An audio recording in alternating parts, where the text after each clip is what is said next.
Quelles leçons vous tirez de ces parcours de financement? Qu'est-ce que vous conseillerez aussi à des jeunes entrepreneurs qui ont envie de se lancer dans les femtech? Alors moi, je dirais que je retiens deux choses. La première, c'est que j'ai cherché de l'argent auprès d'investisseurs, en fait, ce que j'avais pas compris et du coup je ferais différemment, c'est que je ferais vraiment une cartographie exacte du scope d'investissement des fonds ou du scope d'investissement ou des business angels, parce que en fait, on essaie de taper à plein de portes différentes il y a des fonds qui sont pas encore prêts à investir souvent en FinTech. Bon, nous, d'un autre côté, c'était un produit hardware en santé. Déjà la santé c'est un peu particulier. Il y a des fonds qui font pas du tout de santé et ça les inquiète. Enfin voilà, ils n'ont pas forcément l'expertise. Des fonds qui font pas du tout de hardware, ils font plutôt du soft. C'est aussi ça. Et donc il faut bien identifier, sinon comme dit la personne dans le chat SRO, je sais pas, on perd son temps, on perd du temps. Et ça c'est vraiment ce que je retiens quand même. Voilà, donc ça c'est une première chose. Deuxième chose, c'est que pas s'arrêter parce que quand Imen dit dans le chat le marché de niche, c'est vrai que les gens disent ah mais oui mais t'es vraiment sur un marché de niche toi. Et au début j'étais là mais ah bon mais vraiment mais moi j'ai pas l'impression etc. Et en fait non, les chiffres le montrent que c'est pas un marché de niche, sauf que c'est la compréhension de la société pense que c'est un marché de niche alors qu'en fait Les il y a femmes quand qui ont des même enfants, c'est quand même pas un il y a quand marché même de une niche. femme sur 10 qui a enfin, qui a des fuites urinaires, une femme sur trois qui a besoin de rééduquer son périnée, mais comme c'est pas non plus ancré, je comprends, voilà. Donc, il y a vraiment une pédagogie à avoir sur le marché, vraiment à l'expliquer. Et puis, au final, il y a peut-être aussi quelque chose que j'avais pas fait et que j'aurais dû. J'étais un peu comme Lorraine, je sais pas trop si être une femme, ça a été un peu c'est pas forcément un désavantage ou pas. Et en fait, j'aurais dû en tirer encore plus d'avantages d'être une femme, en fait, je pense vraiment. Parce que, en fait, j'aurais dû un peu, voilà, comme dit, c'est vrai, Lorraine, c'est vrai qu'il y a sûrement aussi un peu de discrimination positive là-dedans. Mais en fait, aussi, on doit s'en saisir, en fait, de cette opportunité. Que finalement, ça soit un peu, pas hype, mais voilà, qu'on a notre place aussi dans ce domaine-là, etc. Moi, je me mettais à la même hauteur dans ma tête, en tout cas que n'importe quel entrepreneur masculin. Et en fait, peut-être que voilà, j'aurais dû aller un cran plus loin pour voilà, montrer que finalement, les femmes avaient aussi plus de choses, enfin, avaient en tout cas des choses à démontrer et à faire. Voilà. C'est ça que je retiens. Voilà. Un message hyper positif. Et Lorraine, de ton côté, les leçons que tu retires de tout ce parcours, les conseils que tu donnerais aux jeunes entrepreneurs? Et oui, j'ai des associés hommes. Je réponds juste avant de. Moi, j'ai fondé la société. On est 4 fondateurs. Il y a 3 hommes et moi, je suis la seule femme. Voilà. C'est tout. Pardon, Lorraine. Vas-y. Non, non, je ne savais pas si c'était à moi de reprendre la parole. Du coup, qu'est-ce que je referais différemment? Euh, alors, euh, en fait, moi, je suis vraiment en train de comprendre ça. Et de le comprendre et de l'appliquer, c'est assez différent, mais en fait, de où est l'argent. En fait, où est l'argent et l'argent est vraiment auprès des clientes, auprès des consommatrices. Et ça, il faut vraiment pas le perdre de vue parce que c'est bien beau d'aller lever des fonds auprès encore une fois, de business angel, de subventions, de crédits, bref. Mais l'idée, c'est quand même très vite de se confronter au marché et de savoir si on a une clientèle, il y a un match en fait, si on rencontre le marché ou pas. Ça, il faut vraiment s'y confronter assez vite. Et du coup, moi, je pense que ma campagne de crowdfunding, elle est arrivée trop tard. Et je pense que j'aurais peut-être dû la faire 6 mois plus tôt. Même si j'aurais mis plus de temps à livrer les produits. Voilà, je pense que c'est bien de se lancer dans un process de levée de fonds. C'est très bien quand on est sur un projet d'innovation, ce qui est du coup mon cas. Mais je pense que voilà, faut aller assez vite à la rencontre du public. Et moi, je sais que j'avais un peu peur. Je pense qu'il y avait aussi un peu voilà, il y a toute une prise en main des réseaux sociaux que moi, je viens pas du tout de ce métier-là, donc j'ai eu beaucoup de temps à comprendre la force des réseaux sociaux. Aujourd'hui encore, je suis très aidée par ma community manager, par mon équipe elles sont beaucoup plus fortes que moi là-dessus. Mais voilà, prendre conscience que la communauté, il faut la créer assez rapidement et du coup qui a aussi voilà, une importance de la communication, d'une maîtrise de savoir faire un site internet rapidement, lancer des campagnes publicitaires rapidement, voilà que il y a, je pense, voilà, c'est bien beau de développer un produit, mais si on ne sait pas le vendre parce que on est nul à faire un site internet, on est nul sur Instagram, en fait c'est un peu. Moi, je fais du B2C, donc c'est hyper important. Oui, c'est ça. C'est hyper important pour moi, mais donc voilà. Ouais, d'ailleurs, je rappelle qu'il y a des outils aussi très simples à prendre en main, notamment pour faire un site. Là, tu parles de faire un site soi-même. Je ne sais pas si tout le monde ici connaît Trackingly, Wix ou ce type d'outils, mais c'est pas mal d'outils qu'on présente aussi d'ailleurs lors du Créaton et qu'on donne l'occasion de prendre en main pour savoir justement comment se lancer assez vite sans forcément avoir besoin d'investir dans du développement informatique ou autre.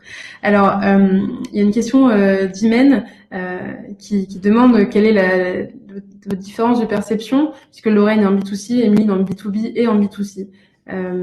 Quelles sont les différences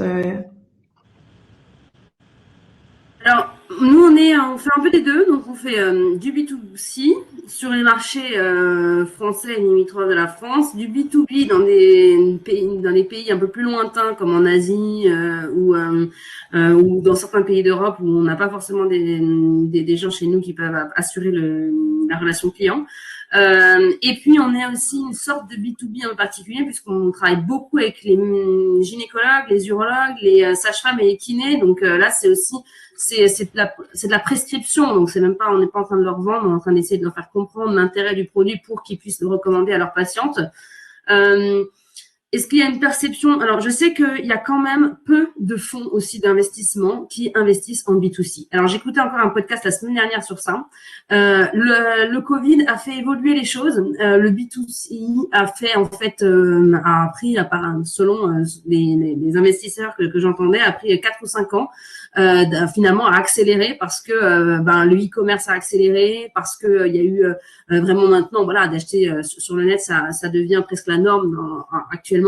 Et donc là, apparemment, ce serait un peu moins vrai qu'il y a 18 mois. Il y aurait de plus en plus de fonds qui s'intéressent au B2C, mais c'est pas évident. Donc voilà, faut bien savoir, encore une fois, ça reboucle le propos de tout à l'heure, quel fonds je veux exactement voir pour mon produit. B2C, B2B, santé, pas santé, fintech, enfin bref, faut voir un peu le scope d'investisseurs pour faire son temps. Et encore une fois, aussi, moi je suis d'accord avec Lorraine, si il y a peu d'investisseurs qui sont là au début de votre projet, il faut vraiment aller chercher des clients, vous pouvez avancer en fait avec ça, avec le peu de ressources que vous avez pour toujours avancer et garder en focus plutôt le client plutôt qu'en effet les roadshows qui peuvent prendre beaucoup de temps pour au final c'est pas grand chose si on n'arrive pas à taper à la bonne porte, quoi. Voilà. Et un message. Est-ce que ce serait ça ton take home message pour les entrepreneurs du coup Mon take home message, je pense que ce serait plutôt dans le milieu de la femtech, c'est pas une niche, il y a de gros enjeux. Faut croire, je pense, en les femmes qui portent les projets puisqu'elles ont perçu quelque chose d'intéressant. Et je dirais aussi, hein, comme le disait la personne qui a parlé au tout début, j'oublie son prénom maintenant, Adrien, voilà. Les projets de femtech sont souvent portés quand même par des femmes. L'impression que j'ai quand même, c'est que une femme, quand elle arrive avec un business plan, alors je dirais pas que tous les hommes sont pareils, mais elle, souvent, c'est construit vraiment avec, je pense, une vision qu'elle a assez pragmatique et j'ai l'impression assez réaliste, ou en tout cas par rapport à ses capacités, de ce qu'elle a pu faire et que l'entreprise a pu mener jusque-là.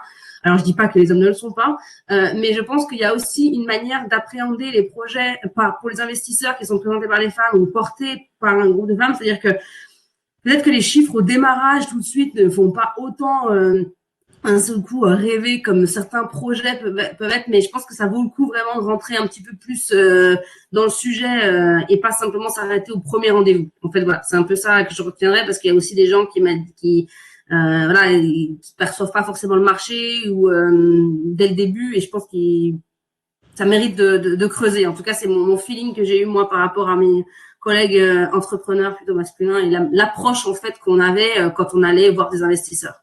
Voilà. peu différentes. Lorraine, est-ce que c'est des choses auxquelles tu t'identifies, Ouais, notamment la réflexion sur le B2C, toi comment tu le vois? Et puis pareil, quels sont les messages que tu voudrais adresser, un message clé pour un entrepreneur ou pour un financeur? Euh, alors en fait, du coup sur le B2C, l'idée, je la répète, c'est d'aller à la rencontre des consommatrices et de vendre son produit, de générer une communauté qui nous soutienne, parce que c'est comme ça que le business va prendre ou ne va pas prendre. Et encore une fois, l'idée, c'est d'être autonome et de pas... Parce qu'en fait, finalement, moi, lever des fonds, c'est ce qui a été le plus simple pour moi. Genre, je vais vraiment, enfin, je suis honnête, c'est pas du tout pour me vanter, c'est la vérité. Lever des fonds, ça a été ce qui a, honnêtement, enfin, de rédiger des pitchs, des business plans. Enfin, moi, en plus, j'avais vraiment un background, je suis vraiment formatée pour faire ça, la rédaction, l'analyse, la rédaction, l'analyse. Donc, et en plus, et l'oral, parce que je suis juriste à la base. Donc, voilà, démontrer, c'était vraiment, entre guillemets, ce que je savais faire. Par contre, ce qui a été plus dur pour moi et ce qui est encore dur pour moi, c'est parler au public, enfin, aux consommatrices et vendre en fait, avoir un discours marketing. Pour moi c'est très très difficile et c'est pour ça que en fait je suis obligée de m'entourer, de me faire conseiller et en B2C c'est primordial en fait. Et je pense que ça, je l'avais pas dès le départ anticipé en fait. Enfin, moi, ça m'a beaucoup plu ce processus de levée de fonds. J'ai vraiment adoré ça. Par contre, quand il a fallu démarrer une campagne Ulule, créer des supports, shooting photo, un langage hyper marketing, vulgariser des informations assez techniques, en fait, là, j'étais complètement. Voilà, je me sentais enfin, je me sentais presque impuissante.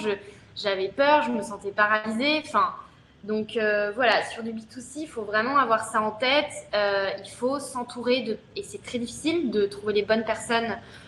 Autant identifier des financeurs, comprendre qu'on est éligible à tel financement par tel critère, c'est facile.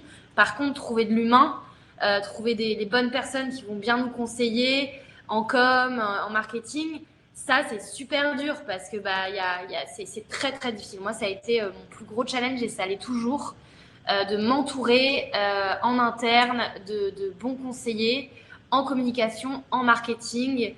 Voilà, donc voilà sur le B2C. Et mon message, c'était le message, fallait passer un message clé, c'est ça. Alors, je te propose de passer d'abord un message clé plutôt pour un entrepreneur ou une entrepreneuse et puis ensuite passer plutôt du côté financeur aussi, ce que tu aurais envie de leur laisser comme message. Oui, alors pour les entrepreneurs, je dirais que il faut jamais s'arrêter à un non. C'est pas parce qu'un banquier a pas compris, est mal à l'aise parce qu'on lui parle de règles qu'il faut se dire, en fait, avec les banques, c'est fini. En fait, c'est pas vrai. Le monde est vaste. L'humain, c'est de la matière grise. C'est pas parce que lui, il nous dit non que une autre banquière d'une autre banque va pas vachement accrocher, défendre notre projet. Donc, en fait, il faut aller chercher les gens. Et du coup, faut en rencontrer plein, en fait. Faut vraiment s'arrêter, ne jamais s'arrêter à un non et toujours avancer parce qu'on va finir. Si le projet est de qualité, attention, hein, si le projet est bien préparé, de qualité, si on a tous les éléments, si vraiment on a des éléments tout est très très cohérent d'un point de vue business plan, d'un point de vue prévisionnel de vente, d'un point de vue pitch, enfin, voilà. Si ça c'est de qualité et que ça a été validé par des mentors, etc. Alors là il faut foncer quoi. Enfin, faut foncer, il faut vraiment aller taper à toutes les portes. Et pour les financeurs, je dirais qu'il faut que c'est encore un secteur assez masculin, que ce soit au niveau des banques, même si c'est en train de changer évidemment. Et du coup, je pense qu'ils le font, ils ont cette conscience-là. Moi, je l'ai vraiment senti de vouloir d'être de bonne volonté.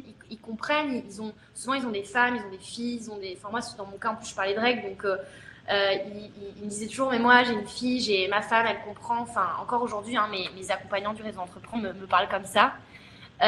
Donc voilà, il faut leur dire, je leur dirais de continuer à se mettre un peu à notre place et de continuer à être de bonne volonté et à rester ouvert, quoi. Et de ton côté, Emeline, tu as donné un conseil aux entrepreneurs, mais pas encore pour les financeurs. Qu'est-ce que tu as envie de leur dire? Les financeurs, plutôt, je disais tout à l'heure, en effet, ne pas s'arrêter à simplement un premier rendez-vous, mais c'est pas un marché de niche. Encore une fois, je rejoins aussi Lorraine qui a dit, faut pas s'arrêter. Moi, au premier nom, parce qu'il y a un jour quelqu'un qui m'a dit, ah, mais ce projet-là, franchement, je vois pas du tout qui pourrait le financer. Peut-être une riche américaine qui sait pas trop quoi faire de ses sous. Véridique, ça. Et je me suis dit, ah bon, il y aurait que ça que cette personne qui peut nous financer. Oui, quelqu'un qui a vraiment envie de soutenir comme ça, comme si c'était un peu quelque chose pour le plaisir. Enfin bref, de soutenir ça. Bref. Voilà. Donc ça, ne pas s'arrêter. Pour les investisseurs, ouais, non, je pense que il faut pas s'arrêter à attendre qu'il y ait déjà des deals en fait déjà faits pour pouvoir se baser sur des métriques en fait de deals déjà faits. Je pense qu'il y a tout à structurer dans ce domaine de la femtech. Adrien disait dans 4 ou 5 ans, on verra aussi où est-ce que ça nous mène. Donc dans les 4-5 prochaines années, je pense pas qu'il y aurait vraiment de standard, même si c'est des très belles boîtes qui réussissent très bien à faire beaucoup de choses. C'est en train de se structurer. Donc il faut aussi co-créer, je dirais, avec les entreprises et les entrepreneurs en femtech, le modèle, etc. Donc voilà. Bon, bah, merci beaucoup à toutes les deux, en tout cas, pour tous ces précieux conseils.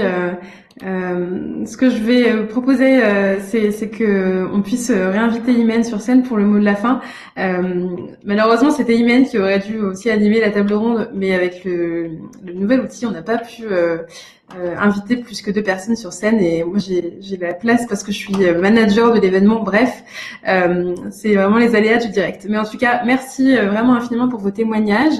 Ce que je propose, donc, c'est qu'on invite Imen à reprendre la parole, et puis que vous restiez dans le coin et que dès qu'on termine cette session, on puisse aller sur les petites tables virtuelles pour avoir des échanges un peu plus faciles avec des petits groupes, parce que je vois qu'il y a encore beaucoup de questions, mais du coup je propose que derrière on puisse se les poser aussi avec une personne par table, et le public soit un peu plus restreint pour avoir des échanges plus fluides. Voilà, à tout à l'heure, merci beaucoup. Merci beaucoup, en tout cas, Ouais. plaisir d'échanger. Oui.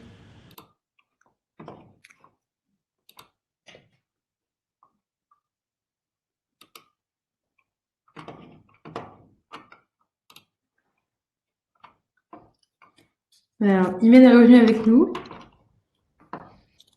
Bon, j'étais pas loin, je m'exprimais par écrit. Ouais, j'ai relayé tes questions. Vous n'avez juste pas entendu mes énormes éclats de rire quand Emeline parlait de sa riche américaine. Mais on hallucine. C'est dommage parce que ton rire est communicatif. Oui, c'est vrai que c'est totalement hallucinant. Énorme cliché. Bon, bref, écoutez, c'était super intéressant. Je n'en doutais pas une seconde. Merci beaucoup, Emeline et Lorraine. Moi, je retiens quand même plusieurs choses de ce que vous nous avez dit. La première, c'est que l'une et l'autre, vous avez fait pas mal de R&D, donc de recherche et développement.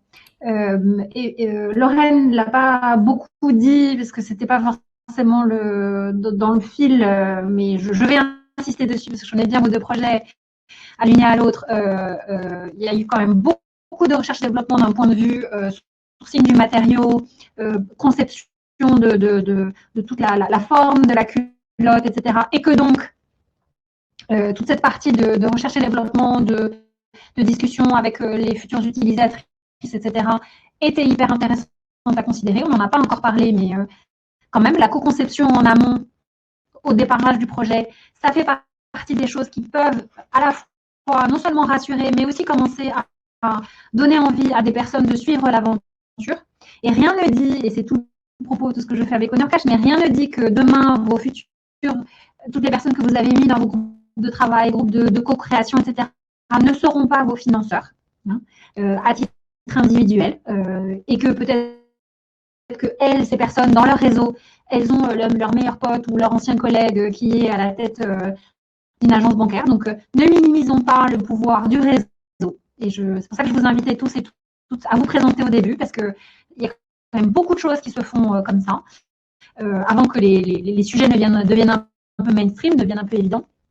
Le deuxième point que je voulais souligner, c'est que j'ai eu la chance de croiser Emeline pour la première fois lors d'une présentation devant des investisseurs. Il y avait une centaine facilement de personnes en parterre, une centaine d'investisseurs.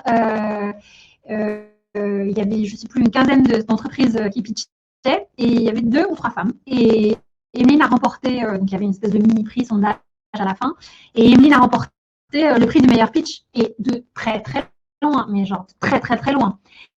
Et ce qui est fou, c'est qu'au début, elle avait lancé, je me souviens très bien, la présentation. Elle avait commencé à parler du périnée, des personnes qui autour autour d'elle, donc il y avait massivement des hommes avaient peut-être accouché ou allaient avoir un enfant, etc.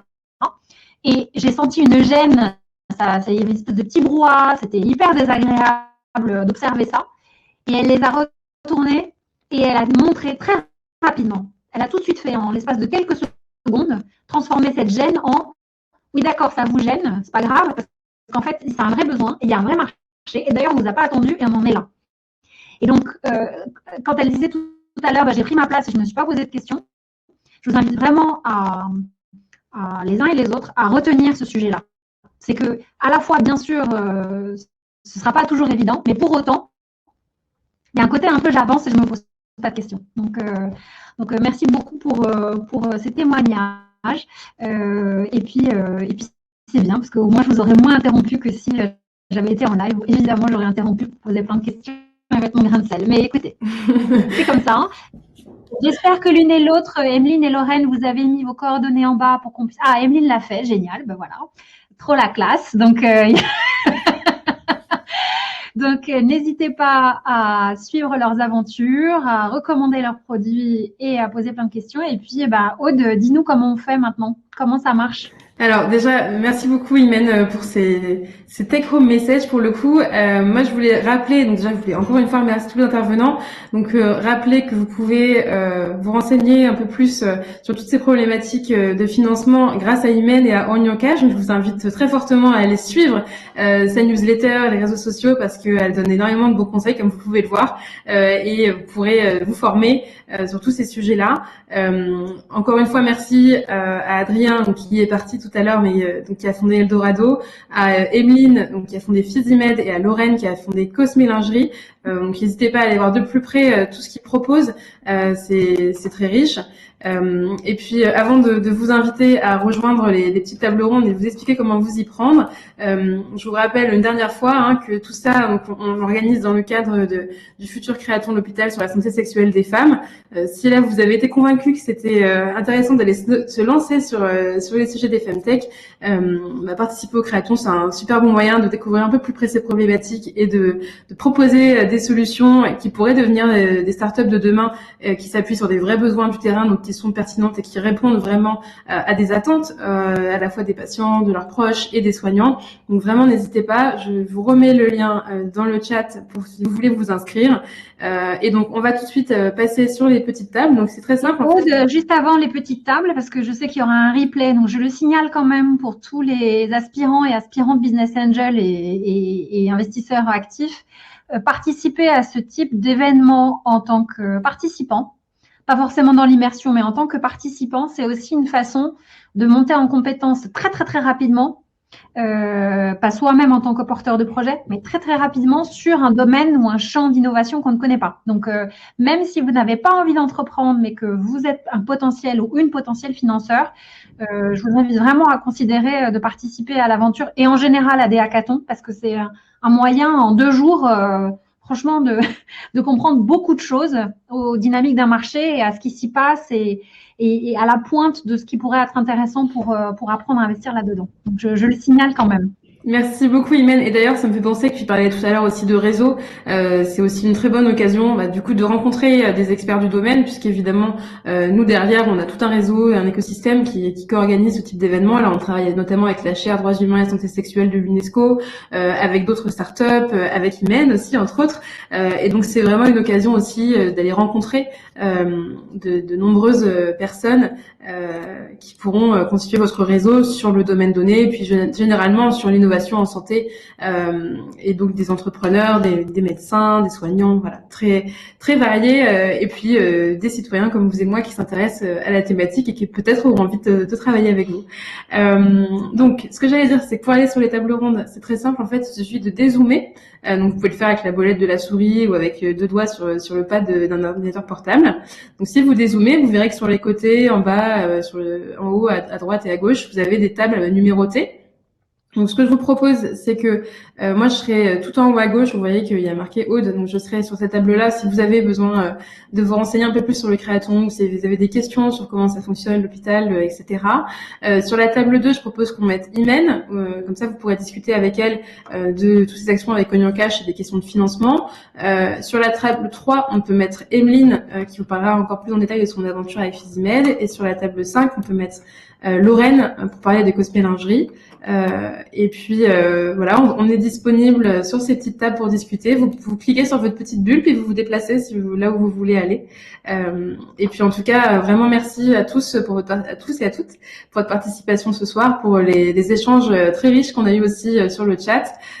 Et on espère vous revoir bientôt, peut-être pour le prochain webinaire qui aura lieu début mars sur la thématique de la promotion de la santé sexuelle. Là, on parlera un peu plus de prévention, de lancer ces discussions, notamment avec des jeunes, et de différents types d'actions qu'on peut mettre en place pour vraiment ouvrir la discussion et apporter aussi des réponses en termes de prévention primaire. Il y a des projets hyper intéressants en termes de chatbot de prévention. Tout à fait. En termes de chatbot, justement, nous on travaille notamment avec MySLife qui a été monté par Juliette Moreau, qui permet notamment de poser ces questions. Donc un chatbot, ce qui est plus facile que de discuter avec un médecin. Exactement. Mais il y a énormément de projets passionnants aussi là-dessus, et c'est un vrai sujet, parce que c'est un sujet tellement tabou qu'on est mal informé, et en étant mal informé, du coup, on a moins accès aux soins, on prend des risques aussi, donc c'est hyper important. Super. Voilà. Merci beaucoup. Bonne soirée à tous et à toutes.